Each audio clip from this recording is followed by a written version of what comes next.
Hello friends, Kanha garden में आपका स्वागत है। और आज है शाम का टाइम।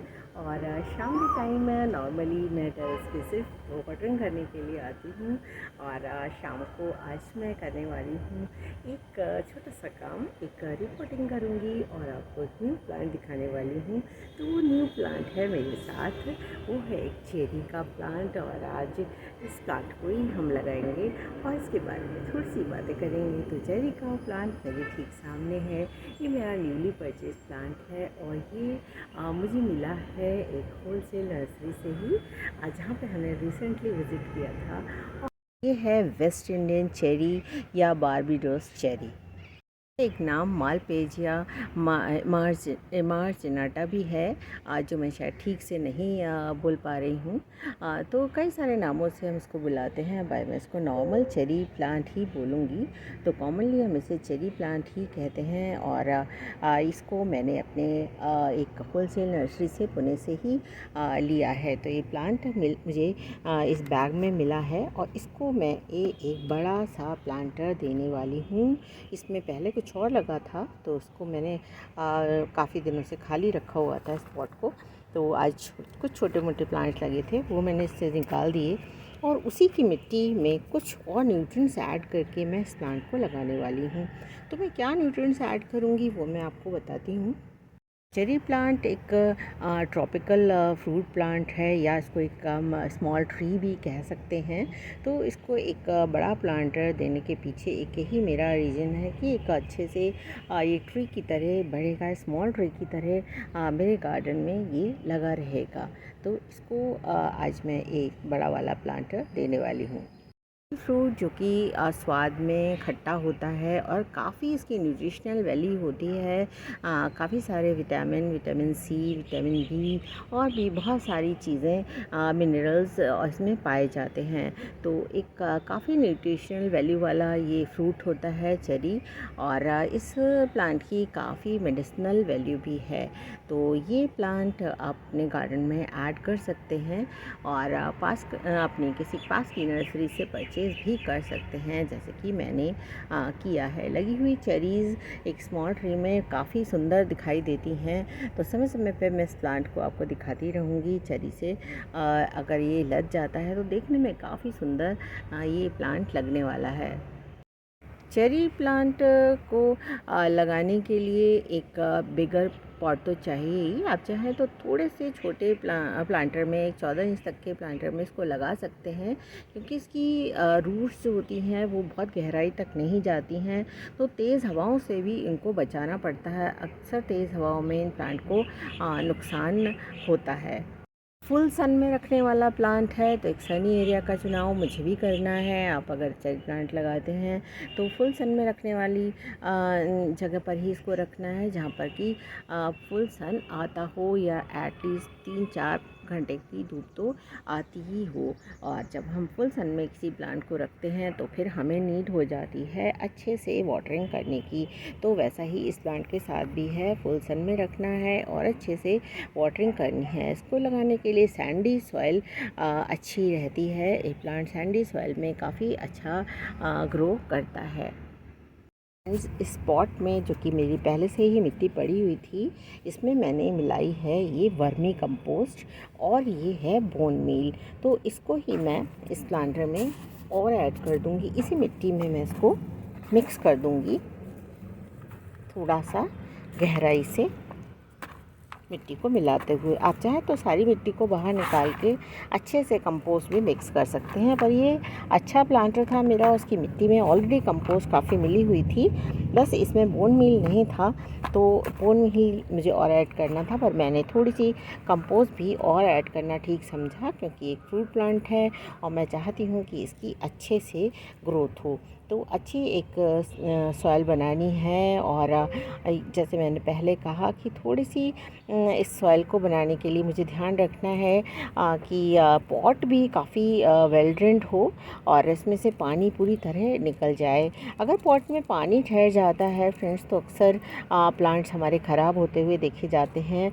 हालांकि समर्स में अगर थोड़ा बहुत पानी रुक भी जाता है और आप टेरेस पे गार्डनिंग कर रहे हैं तो उतना फ़र्क नहीं पड़ता है, पर जैसे ही बारिशें आती हैं और आपके प्लांट में पानी रुकने लगता है तो फिर तो उस प्लांट की खैर नहीं होती और प्लांट हमारे साथ अक्सर छोड़ ही देते हैं।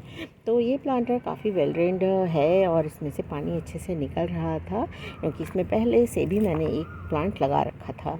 तो खैर इसमें मैंने अच्छे से अब सारी चीज़ें मिला दी हैं और इसको मैं अच्छे से मिक्स कर दूँगी और मिक्स करने के बाद मैं इसमें बीच में एक छोटा सा होल करूँगी और होल करके इस प्लांट को इसमें रख कर देखूँगी। इस प्लांट को हम फाड़ देंगे और बीच में इसको सेट कर देते हैं। मैंने बैग से निकाल लिया है और इसको मैं यहाँ बीच में होल करके लगाने वाली हूँ। तो एक बात मैं इस प्लांट के लिए आपको बता दूँ, इसमें कैटरपिलर रहना बहुत पसंद करते हैं और इसकी पत्तियों को खाना बहुत पसंद करते हैं। पत्तियाँ उनको काफ़ी टेस्टी लगती हैं, तो ध्यान इनका रखना पड़ेगा कि इसको कीड़े या कैटरपिलर ख़राब ना करें। तो इसके लिए आपको बीच बीच में कोई दवा वगैरह छिड़कनी पड़ेगी या फिर अगर सोप वाटर भी ज़्यादा हो जाते हैं कैटरपिलर तो सोप वाटर डाइल्यूट करके थोड़ा सा हम इसमें डाल सकते हैं, उससे भी कैटरपिलर भाग जाते हैं। तो ये तो खैर बात की बात है, पर इस तरह के प्लांट्स में सब हो जाते हैं इस तरह के इंसेक्ट्स, तो उनका ध्यान भी हमें रखना पड़ता है। फ्रूट्स जो कि चेरी के फ्रूट्स होते हैं वो भी काफ़ी यूज़फुल तो होते ही हैं, जैसे मैंने पहले बताया मेडिसिनल वैल्यू तो उनकी होती ही है। वैसे भी हमारे किचन में वो बड़े काम के होते हैं और उससे जैम जेली वगैरह भी बनाई जाती हैं।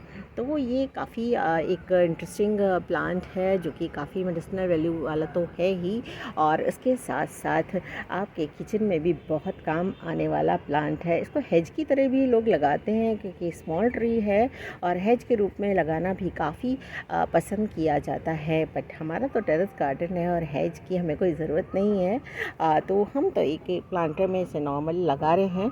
तो इस बीच में हमने इस गड्ढा कर दिया है और वहाँ पर ही मैं इसको बिना इसकी रूट्स को छेड़े, क्योंकि बहुत ज़्यादा गर्मी है और प्लांट शॉक में चले जाते हैं इस मौसम में अगर हम बहुत ज़्यादा इनकी रूट्स को ओपन कर देते हैं। तो मैं रूट्स को ज़्यादा ओपन नहीं करूँगी और बीच में गड्ढा करके इस प्लांट को वैसे ही मैं यहाँ पर रख दूँगी और साइड से और मिट्टी से फिल कर दूँगी। ये मिट्टी धीरे धीरे अपने आप ही घुल जाएगी। अगर मिट्टी बहुत हार्ड होती है ये वाली तो फिर मैं इसे तोड़ देती हूँ, पर बिल्कुल भी हार्ड नहीं है। ये नर्सरी वाले काफ़ी अच्छे से वाटरिंग कर रहे थे, इतनी तेज़ गर्मी होने की वजह से तो मिट्टी बिल्कुल ढीली ढाली है। धीरे धीरे ये प्लांटर में खुद ही घुल जाएगी। तो चलिए अब इसे बीच में रखते हैं। फ्रेंड्स, ये प्लांट मैंने बीच में बिल्कुल पॉट के प्लेस कर दिया है और देखिए मिट्टी इसकी वही वाली है, रेड सॉइल है यहाँ की, और इस पॉट में पहले से ही वो मिट्टी थी और बाकी मिट्टी जो इस प्लांट के साथ ही आई थी वो भी मैंने उसी में ही मिला दी। तो अब मैं थोड़ा सा इसमें कंपोस्ट, वर्मी कंपोस्ट है ये साइड में मैं और डाल रही हूँ और इसको थोड़ा सा ऐसे हाथ से मैं मिला देती हूँ। और मैंने इसमें मिट्टी में नीचे भी मिलाया हुआ है वर्मी कंपोस्ट और बोन मील, और थोड़ा सा मैंने ऊपर और ऐड किया है। तो वर्मी कंपोस्ट और बोन मील दोनों ही मैं और डाल रही हूँ। अब समय समय पर इसमें हम और भी काफ़ी इसको खाना पीना देते रहेंगे, न्यूट्रिएंट्स देते रहेंगे। तो अभी तो फ़िलहाल हम बस इतना ही काम इसके साथ कर रहे हैं और इसको शाम के टाइम मैं लगा रही हूँ। तो अब बारी है वाटरिंग की, तो पानी हम देंगे और रात भर इसको हम अभी ऐसे जगह पे रख जाएंगे कि मॉर्निंग में इसको बहुत तेज़ धूप एकदम से ना मिले, क्योंकि प्लांट जब हम कोई भी लगाते हैं तो प्लांट अपनी जगह चेंज करके आता है, नर्सरी से आपके पास आता है। तो प्लांट काफ़ी शौक में रहते हैं और वो जल्दी से एडजस्ट नहीं होते हैं आपके गार्डन में। तो थोड़ा सा उनको कुछ दिन छांव में रखना चाहिए और हो सके तो किसी भी प्लांट को परचेज़ करने के बाद उसको कुछ दिन तक आप छोड़ दें, ऐसे ही अपने गार्डन में लगाएं नहीं उसको इतनी जल्दी, और कुछ दिनों के बाद आप उसको अपने गार्डन में पॉट दें तो काफ़ी अच्छा होता है प्लांट्स के लिए। वो फिर शॉक में नहीं जाते, एडजस्ट हो जाते हैं जल्दी से। तो खैर ये तो आपकी मर्ज़ी है। तो आप प्लांट को कितने दिनों के बाद लगाते हैं। तो आज तो मैं इसको अभी शाम हो जाएगी तो मैं कहीं भी रख सकती हूँ, पर मॉर्निंग में मैं इसको बिल्कुल भी धूप नहीं देने वाली, या फिर बहुत थोड़ी सी मॉर्निंग की धूप में ही इसको रखूँगी और धूप से इसको बचाऊँगी कि टेरेस पे मैं इसको लगा रही हूँ। तो आज इस प्लांट को लगाने के साथ ही मेरा काम ख़त्म हो गया। और ये एक ब्यूटीफुल एक ट्री है, स्मॉल ट्री है, जिसको कि मैंने कान्हा गार्डन में ऐड किया है और मुझे काफ़ी खुशी हो रही है इस प्लांट को लगाकर। तो समय समय पे मैं इसकी अपडेट्स आपको देती रहूँगी। तो आज का काम मेरा ख़त्म हो गया है इस प्लांट की रिपोर्टिंग के साथ। तो फिर मिलेंगे किसी खूबसूरत प्लांट के साथ, किसी खूबसूरत फ्लावर के साथ। तो फिर चलिए कान्हा गार्डन में फिर से मिलते हैं। कान्हा गार्डन को सब्सक्राइब करिए, कान्हा गार्डन देखते रहिए। Thank you friends, thank you for watching.